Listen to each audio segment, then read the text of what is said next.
Our project is an application that can be used in big stores.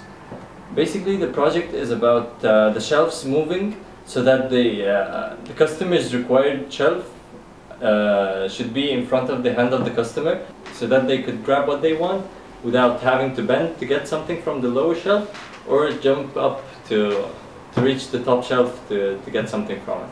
Our project uses two ultrasonic sensors. The first sensor is used to locate your hand, while the second sensor is used to locate the first shelf. The three shelves are equidistant with 20 centimeters apart from each other.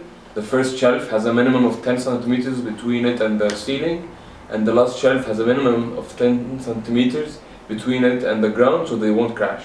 Getting into more details of the project, we get two signals from the two ultrasonic sensors that we are using, and using some sort of equation we calculate the distance between the hand and the first sensor and the shelf and the second sensor. Using these measurements we get an error, and that error is PD controlled and sent to the motor drive, which controls the speed and the direction of the motor.